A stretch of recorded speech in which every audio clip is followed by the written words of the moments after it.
Matthew Dickerson is with us. Good morning, sir. Hey, good morning. How are you going this morning, Chris?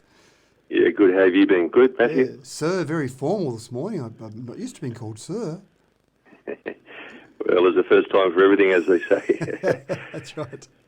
Now, let's talk about wireless charging. I like the idea of wireless charging, but why do I have to have my phone sitting on top of a wireless charger? So it's not really wireless, is it? Well, it is wireless, but it does need to sit there in contact with another wireless charger. But I think there's some companies solving your exact problem. Why do you need to sit your phone exactly on top of the wireless charger? Because one of the frustrating parts is if you haven't got it in exactly the right spot, you think you've charged your phone or you think your phone's happily charging away, and then you glance back at it a few hours later and it's still on the same percentage it was when you sat it on there because you haven't got it in exactly the right spot. And there's a phone company, actually the third biggest phone company in the world, Xiaomi. Not many people in Australia have heard of it. It's spelled Xiaomi. And they're big across the world. It's a Chinese manufacturer. Again, not big in Australia, but they've come up with what they call their My Air charge technology. And that actually does something very clever. It will charge a phone from several metres away, so it doesn't need to be sitting right on top of it. And the way it does that is it detects a phone or eventually a watch or other small usage of electricity devices in an area of a couple of square metres. And then it does a little thing called beam forming. And that effectively channels the energy in a direct beam at that device and then charges it up. It sounds a bit scary. It sounds like if you had your arm in the road, you might lose your arm, but obviously they've designed it to be very safe. But the idea is that you don't need to have it sitting exactly where or on a certain spot. You could just be using your phone, sitting at your desk, for example. You could create a little zone around your desk, and so if your watch was in that zone or your phone was in that zone, it would automatically charge it up. So sounds pretty exciting. Still in development at this stage. They've announced it, they've showed off some prototypes, but I suggest a production version, especially after it goes through all the safety checks it needs to go through. I suspect that will be maybe a couple of years away yet. Right, okay. Something to look forward to that. Now, how much would you pay? How much would you pay to go into space? I have no idea. I'd pay a little bit to go into space, but I wouldn't pay $71 million to go into space. And that's how much 3 individuals are about to pay to go into space. They'll be on top of a SpaceX rocket. Just the idea, Chris, of being on top of a rocket sounds a bit scary, but they'll be on top of the SpaceX rocket. They'll go up to the International Space Station. They'll spend 8 days at the space station and then come back down to Earth. So sounds pretty exciting. All they had to do was fork up $71 million, and they've been through 15 weeks of intensive training. They will be headed up by a real astronaut, so that gives you a little bit more confidence, not just 3 randoms jumping on a spaceship and off they go. So they'll have a former NASA astronaut who will basically man the mission and take them up there and bring them back home. It gives you a little bit more confidence, but it's a pretty scary frontier space. So not only the fear factor of it, but forking out $71 million, you've got to be pretty serious about it.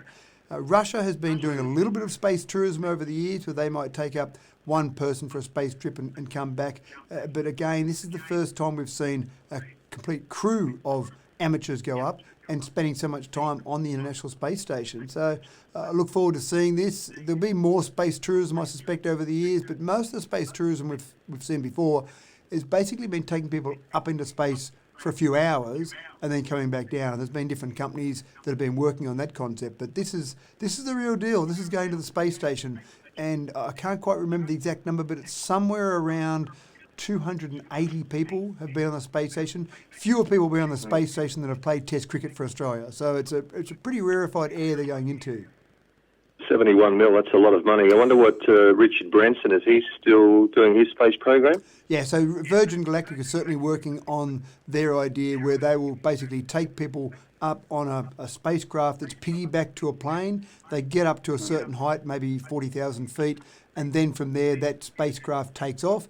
But the idea of that Virgin Galactic is to get it up into space for a few hours. So you get the sensation of being up in space and then you come back down. So it's a much shorter ride. Mind you, they're not talking about charging $79 million either, so it might be a little bit more affordable. It's still pretty expensive, but I think the logic or the concept that they're all trying to get to is where you can just charge, when I say just, charge in the vicinity of tens of thousands of dollars rather than tens of millions of dollars to go and be part of the space trip, if you like.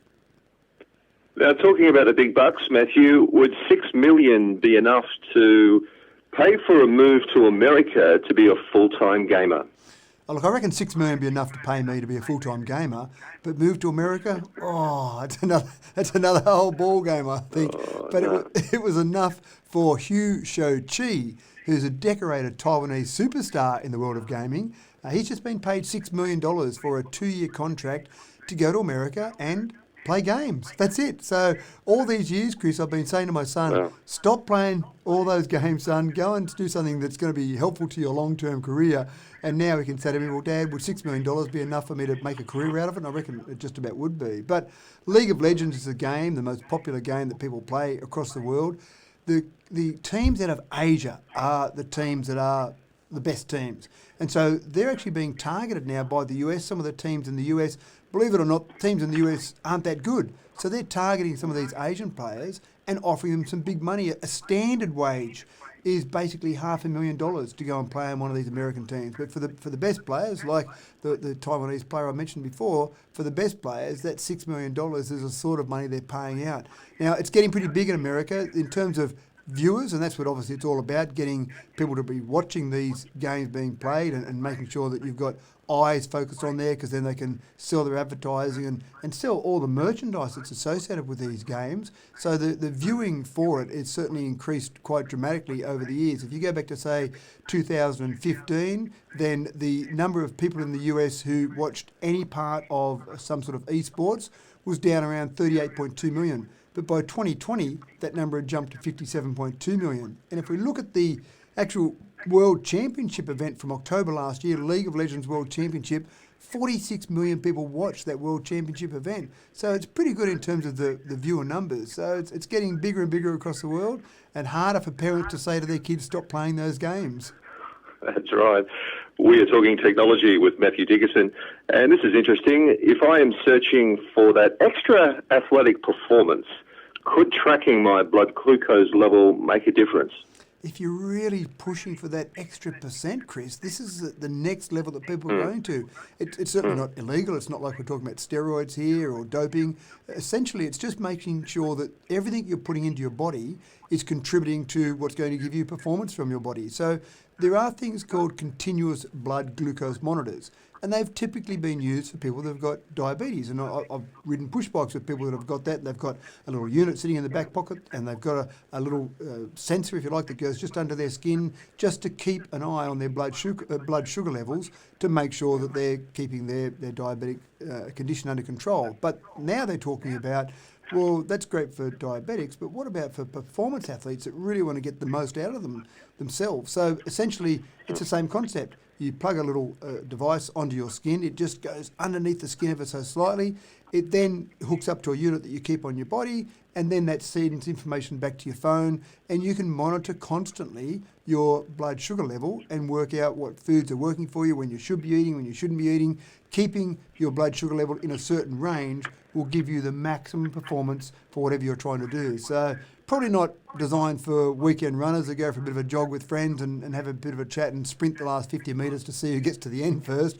More for people that are pretty serious, especially the distance athletes. So if you're running half marathons, if you're doing things like triathlons, the difference for that blood sugar level and keeping your nutrition in the right level, that's where you'll really see those outcomes for it. So not quite for me, Chris. My bit of mountain biking, probably not quite the right level for it, but certainly for some athletes across the world, absolutely. Too much sugar and carbohydrates for a normal non-athletic person is no good, but high-end athletes, it's amazing how much sugar and carbohydrates they take in a day. Yeah, I remember we had Robbie McEwen come along on one of the Tour de Orocs before, and one of the talks that he gave one night, he talked about the meals that they ate during the Tour de Oroc.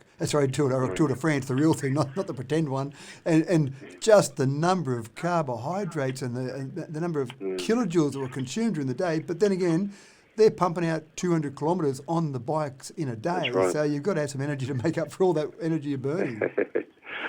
All right, lastly this morning, one here for the parents and the little kids. Parents can finally forget about telling their kids to undo their shoelaces. I can hear Mum saying that to me when I was little before taking off their shoes. Thanks to Nike's handsfree Go Fly E shoes. It sounds like we're picking on parents today, isn't it? But I'm a bit the same. I hate it when my kids come in and they've got their joggers on. They just put their foot on the back of one shoe and they flick it off. I go, no, undo your shoelaces. What about when you go to put them back on? And of course they tell me they'll undo them then. But Nike's got a new pair of shoes out, as you said, the Go Fly shoes, and they're quite clever. They've got two things that make it so that you don't need to worry about shoelaces.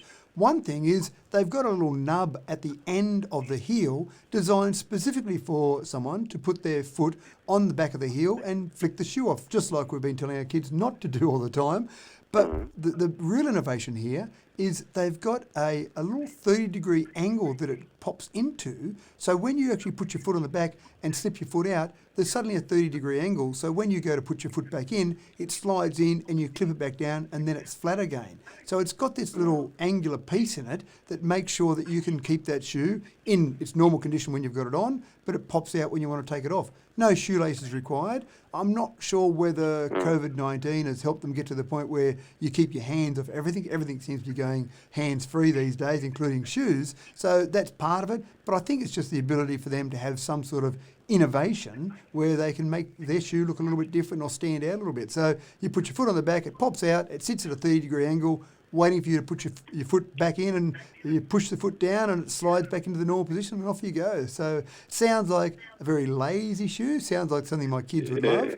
But I suppose there's some practical purposes there with a shoe like this for people that might have some disabilities or people that might be in some way, shape or form not able to get down to their shoes easily. And there are some people that have got different conditions that might have some back conditions, for example. So for people like that, having shoes that are still good joggers but having the ability to put them on and off easily sounds like not a bad thing either.